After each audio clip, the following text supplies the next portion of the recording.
আজকে আবার চলে এলাম আমি রীনা মণ্ডল আপনাদের সামনে সমাজের কিছু ঘটনা তুলে ধরার জন্য, যেগুলো আমি আমার মতন করে ছোট ছোট করে তুলে ধরার চেষ্টা করি। কালকে ছিল নারী দিবস। প্রত্যেক নারীকে জানাই প্রণাম, ভালোবাসা। দেখুন, 8ই মার্চ ছিল নারী দিবস।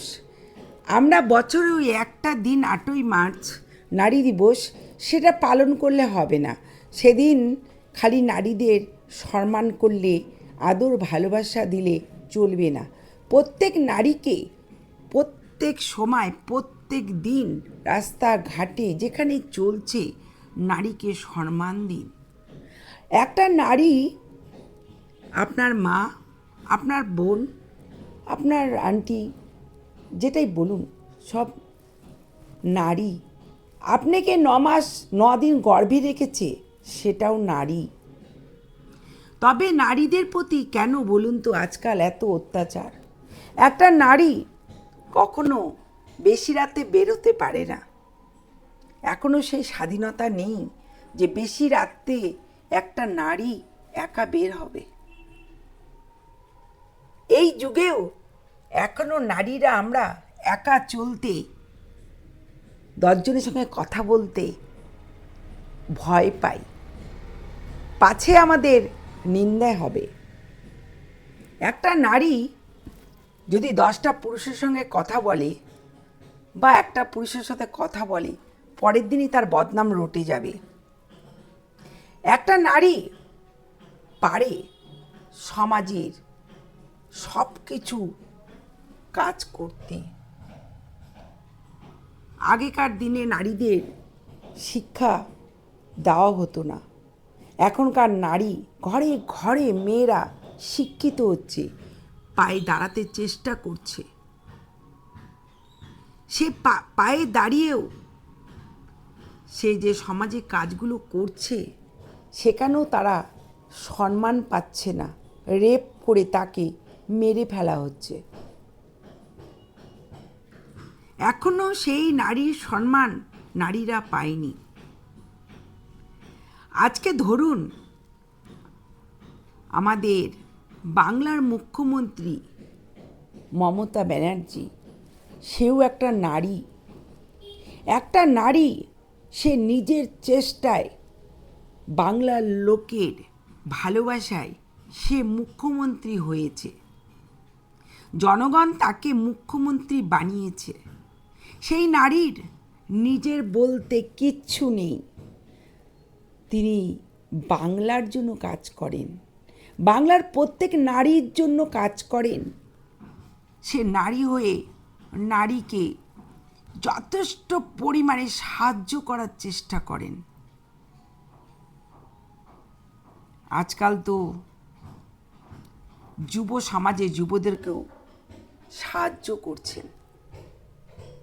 যেটুকু সাহায্য করেন সেইটুকুই জনগণের পাওনা। সেখানে তিনি যে যুবদের জন্য দিচ্ছেন, মান্থলি মার্চের থেকে আরম্ভ করে দিয়েছেন, সেটাকে আপনারা খারাপ দিকে টেনে নিচ্ছেন। নেশা, রজনীগন্ধা, যত ধরনের নেশাযুক্ত, তার জন্য 1500 টাকা।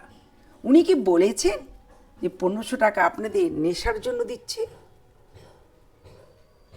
আপনাদের হাত খরচের জন্য উনি যে দিচ্ছেন, তার জন্য তো ওনাকে ধন্যবাদ জানানো দরকার।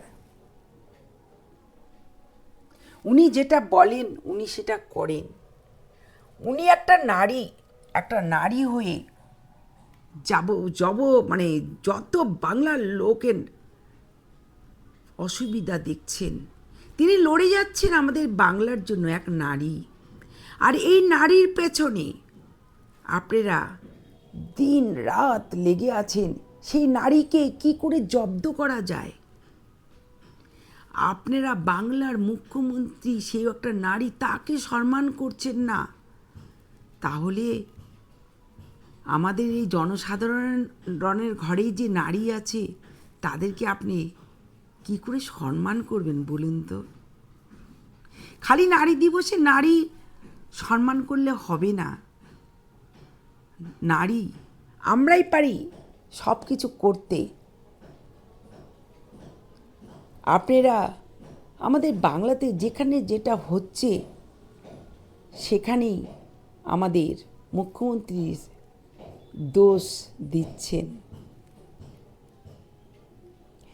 তাকে নানা রকম অপমান করছেন, তাকে নানা রকম গালিগালাজ করছেন।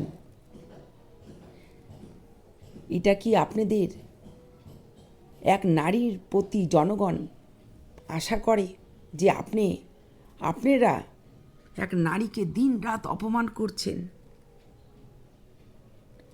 সে তার ভালোবাসার জোরে, সে তার জীবনে অনেক কিছু কষ্ট করে সে আজ মুখ্যমন্ত্রী হয়েছেন।